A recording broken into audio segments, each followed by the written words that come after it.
Every year in the USA, around 600,000 people go missing. In the vast majority of cases, the missing persons are found soon after.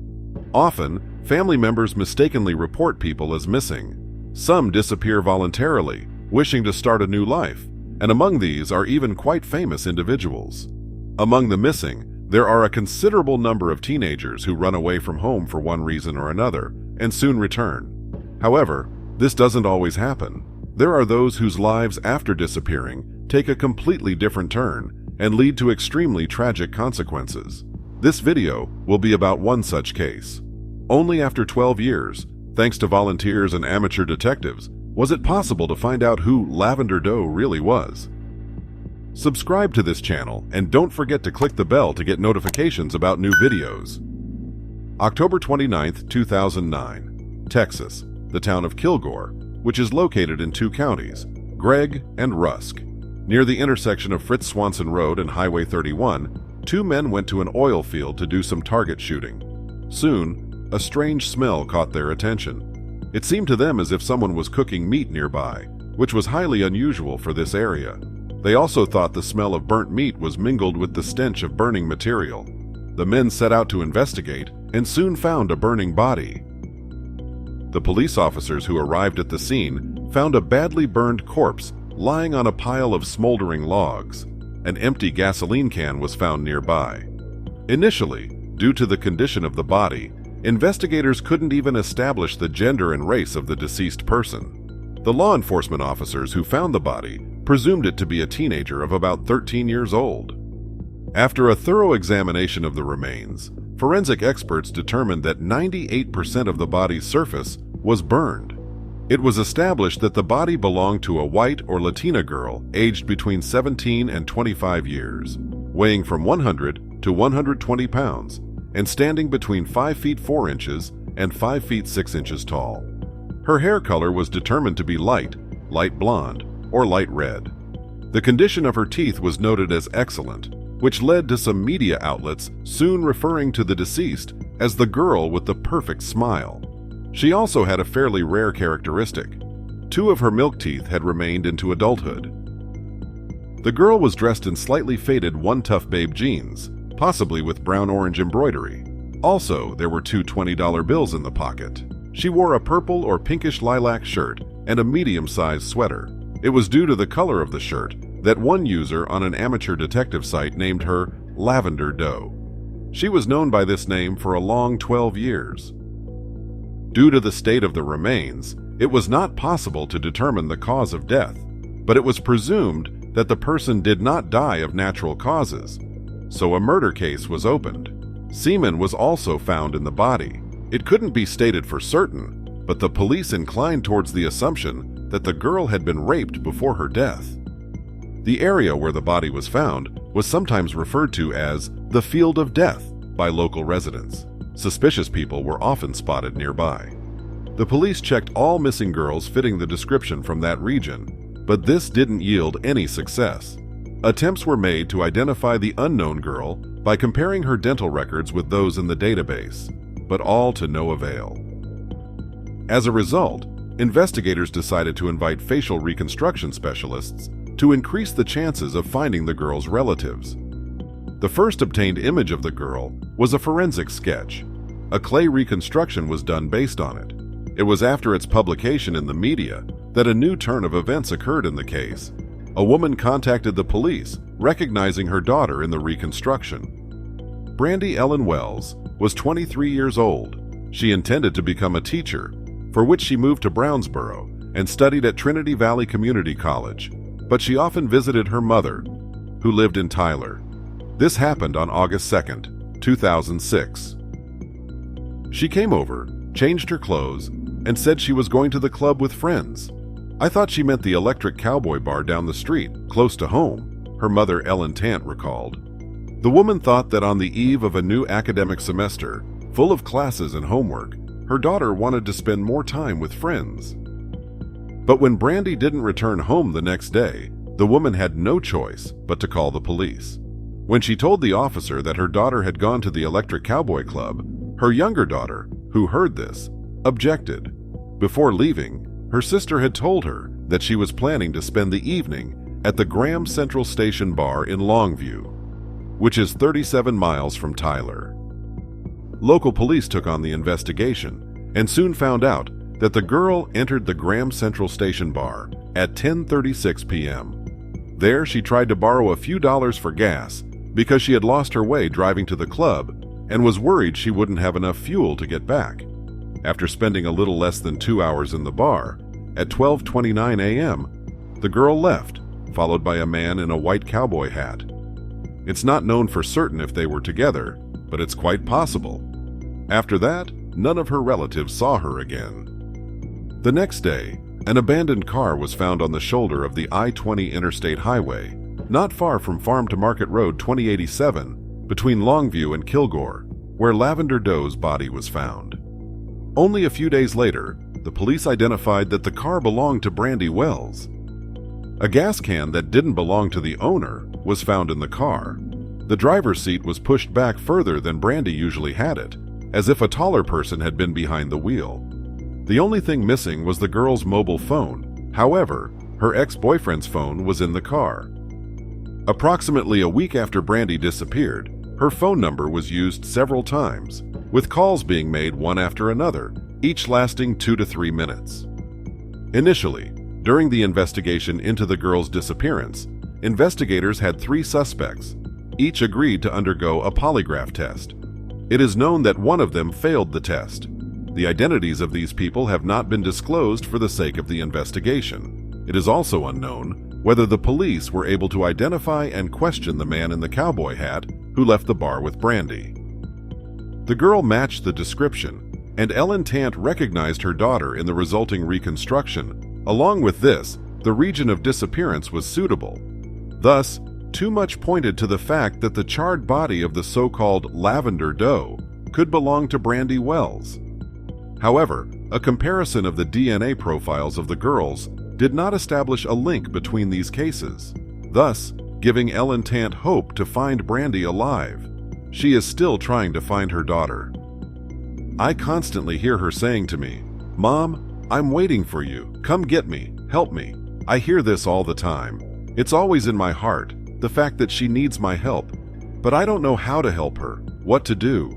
Another one of my fears is that she is lying in someone's field. Her bones are just scattered everywhere. She deserves more. She deserves to be buried. Thus, the promising lead led nowhere. Despite this, investigators did not give up attempts to solve this case and continued to pursue various leads, which periodically led them to possible suspects. But they were unable to either prove these people's connection to the unidentified girl or obtain any confessions from them. Only many years later will it become apparent that the killer of Lavender Doe came to the attention of the police shortly after the discovery of the body. But then he was able to escape responsibility, leading to at least one more death. As the case remained stagnant with no progress, it was decided to bury the girl in the town of Longview. However, in 2013, 7 years after the discovery, the body was exhumed at the expense and initiative of the National Center for Missing and Exploited Children. This was done with the purpose of creating a computerized 3-dimensional image of the face using new technologies. However, these efforts also did not yield results. 11 years after the body was found, in 2017, one man, Kevin Lord, learned about the Lavender Doe case. 2 years prior, he had left his job as a software engineer and started selling t-shirts on Amazon to pay his bills. However, this did not satisfy him as much as investigating criminal cases. Eventually, he took private detective courses and, in his spare time, tried to uncover the identity of Lavender Doe. Kevin read everything that had been written about this case on amateur detective forums. He then started to research information about missing girls in this region, building his theories about who the found girl might have been. He shared his theories with Lieutenant Eddie Hope from the Gregg County Sheriff's Office.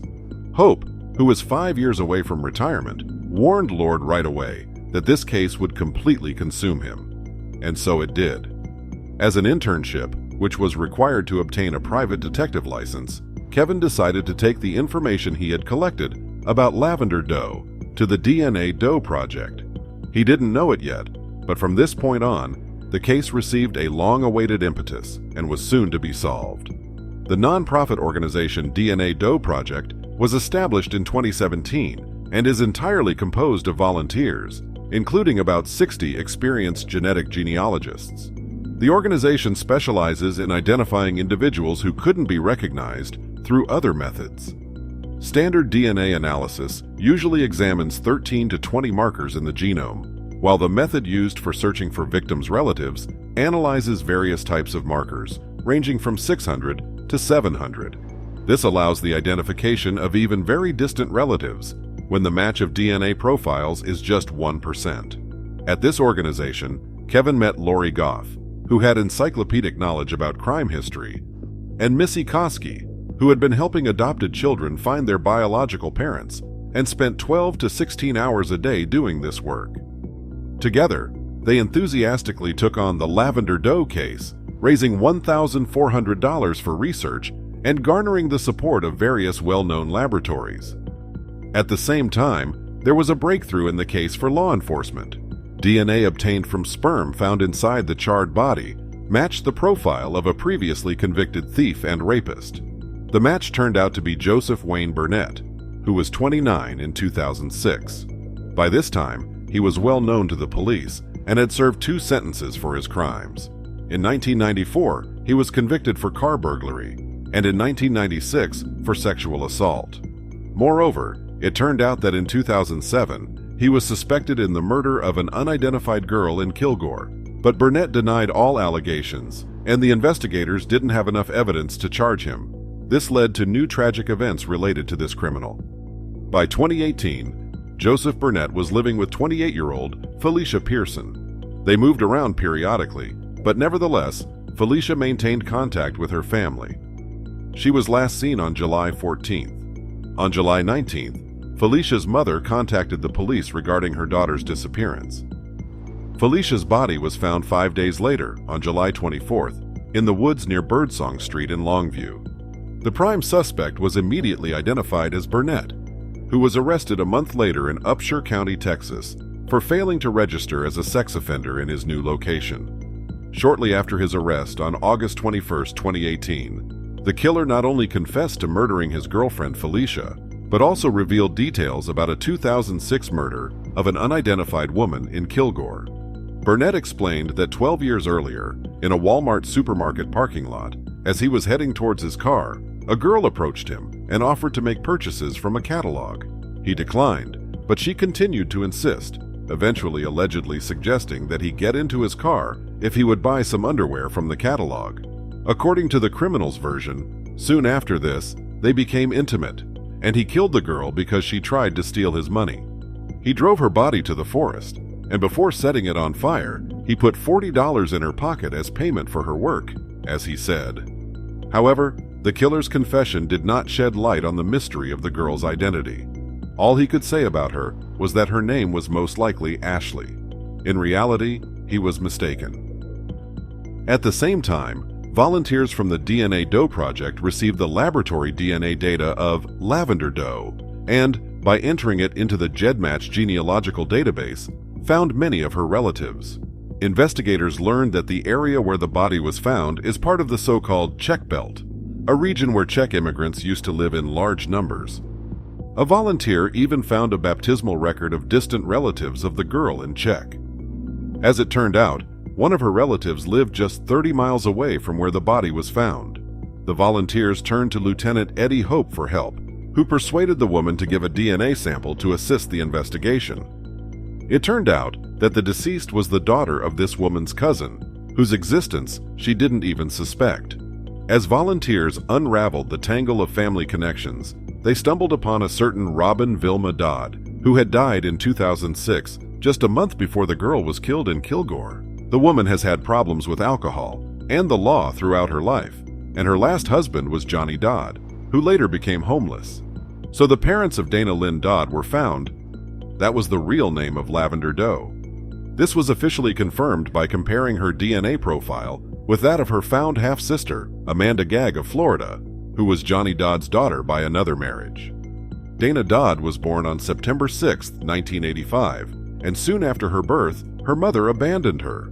Not much later, her father left as well. As a result, her stepmother raised her in Arizona until she was 14, and then the woman sent the teenager to her relatives in Florida. For some time, she lived with her older half-sister Amanda, but by the time Amanda was 23, she had plenty of her own troubles. She was already raising her own child, so dealing with Dana's teenage rebellion was doubly difficult. Dana was unhappy with the rule not to return home late and the need to perform household duties. In the end, she moved into her stepbrother's house, where, however, she didn't stay long. Relatives noted that in her life there were bad company, alcohol, and experiments with illegal substances. After leaving her brother's house, she lived for some time with her best school friend, Bobby Lynn Hodges. Their breakup happened after Bobby found out about her pregnancy at 18 and decided to have a baby. Dana didn't support this decision, continued to use hard drugs, and even stole a PlayStation from her friend's house, which resulted in her being asked to move out. Eventually, in 2000, Dana joined a team of traveling magazine salespeople. Despite the fact that it was not possible to locate the specific team that the girl was in, it is known that in this business, threats and beatings were practiced in case of failure to meet sales targets. Dana last made contact in 2003. At the time of her murder in 2006, she was 21 years old. The relatives decided not to move the remains after learning that the local police had maintained the gravesite all these years. They only replaced the plaque on the gravestone, which listed the girl's real name and the years of her life. As for the murderer Burnett, he was found guilty of 2 murders and 1 rape. For these crimes, he received 3 concurrent 50-year sentences. This means he can be eligible for parole after serving 25 years. Currently, Burnett is serving his sentence in the George Beto Unit, a maximum security men's prison in Anderson County, Texas. And what do you think? Is Joseph Burnett implicated in the disappearance of Brandy Wells, whose car was found on the side of the highway?